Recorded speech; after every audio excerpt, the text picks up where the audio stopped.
The morning of August 6, 1777, dawned heavy and humid in the Mohawk Valley.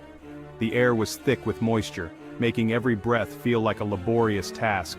Sunlight struggled to pierce through a thick canopy of leaves, casting an eerie, dim light over the forest floor. The dense foliage created a natural barrier, allowing only slivers of light to filter through. The air hung still and thick, a harbinger of the coming storm. It was as if the forest itself was holding its breath, anticipating the chaos that was about to unfold.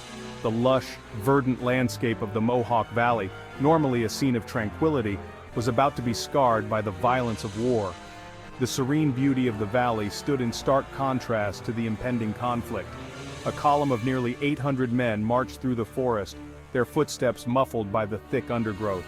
Each step brought them closer to the unknown perils that lay ahead. They were mostly farmers, artisans, and shopkeepers, bound together by their loyalty to the burgeoning American cause. These were ordinary men, thrust into extraordinary circumstances. These were the men of General Nicholas Herkimer's Tryon County militia. Under his leadership, they had become a formidable force, ready to defend their land. They were answering the call to defend their homes and families from the encroaching threat of British invasion. Their resolve was unshakable, fueled by a deep sense of duty and patriotism. Their destination was Fort Stanwix, a symbol of resistance and hope. The fort stood as a bastion against the British forces, its walls echoing with the determination of those who defended it. This strategically vital fort, located on the upper Mohawk River, was under imminent threat of a British siege. Its fall would be a significant blow to the American cause. A force of British regulars, Loyalist militia, and their Native American allies was advancing. Their combined strength posed a formidable challenge to the American defenders. They were led by the ambitious Colonel Barry St. Leger, whose reputation as a cunning strategist preceded him. His leadership would test the mettle of the American militia. The fate of the Mohawk Valley and perhaps the entire American Revolution hung precariously in the balance. The men marched on, their hearts heavy with the weight of what was to come. They were unaware of the danger lurking just ahead, hidden amongst the trees and concealed by the dense undergrowth. The trap was set, and the stage was ready for a confrontation that would echo through history. The Battle of Oriskany, one of the most brutal and significant engagements of the Revolutionary War, was about to begin. The clash would be remembered for its ferocity and the indomitable spirit of those who fought. The American Revolution was not just a war for independence, it was a struggle for control of a continent, a battle that would determine the fate of a new nation.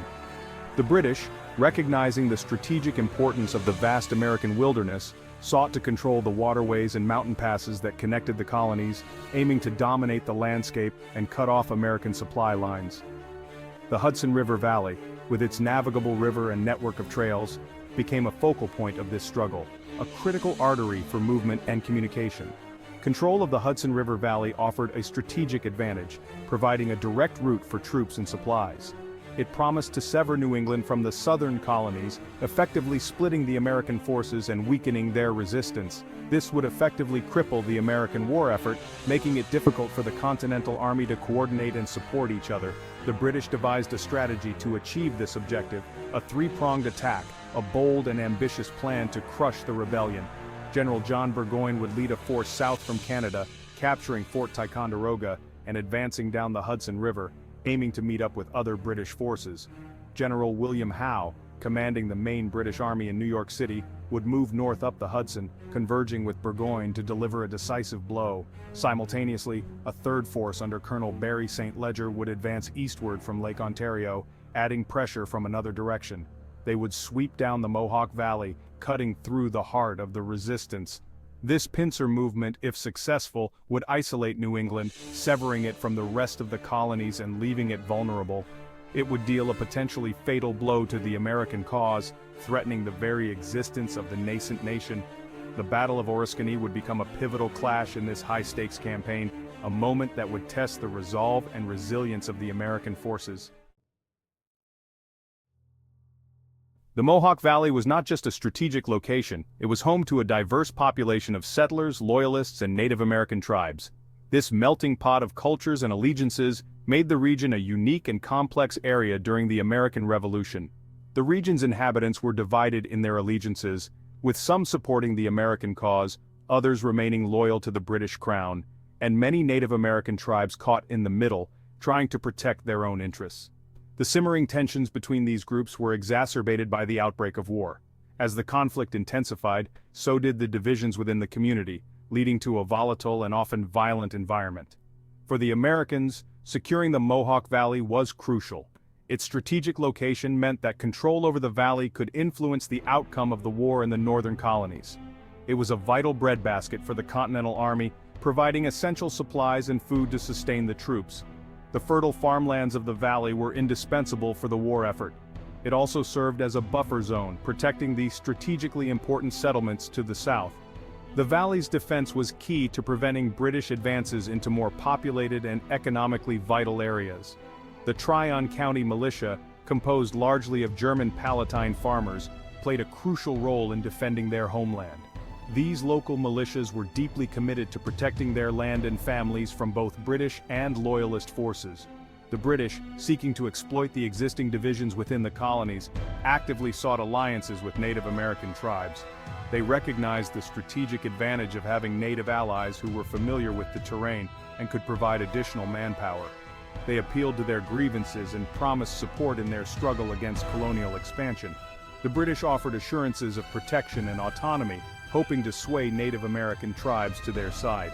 Joseph Brant, a Mohawk leader of great skill and influence, emerged as a key British ally. His leadership and vision were instrumental in rallying Native American support for the British cause. He saw in a British victory a chance to secure his people's lands and autonomy. Brant's alliance with the British was driven by a desire to protect Mohawk interests and ensure their future in a rapidly changing world. The stage was set for a brutal conflict. The tensions and alliances formed in the Mohawk Valley would soon erupt into open warfare, with each side fighting for their vision of the future. The Battle of Oriskany was more than just a military engagement. It was a clash of cultures, ideologies, and aspirations. The diverse combatants brought their own perspectives and stakes to the battlefield. It was a microcosm of the larger struggle for freedom and control raging across the American colonies. The outcomes of these battles would shape the future of a nation and the lives of countless individuals. General Nicholas Herkimer, a robust man in his late 50s, embodied the spirit of the American frontiersman. A veteran of the French and Indian War, he commanded the respect of his men. His militia, although lacking the discipline of regular troops, were renowned for their marksmanship and tenacity. Herkimer's force consisted of around 800 men, mostly local farmers and artisans. They were armed with their own hunting rifles and muskets, their skills honed through years of battling the elements and defending their homesteads. They carried with them a deep-seated resentment towards the British and their Native American allies. These men had witnessed firsthand the brutality of frontier warfare. They were determined to protect their homes and families at any cost. The militia marched with a sense of urgency, their columns stretching for nearly a mile along the forest road. Their destination was Fort Stanwix, where their fellow Patriots were besieged. Little did they know that their every step was being shadowed by unseen enemies.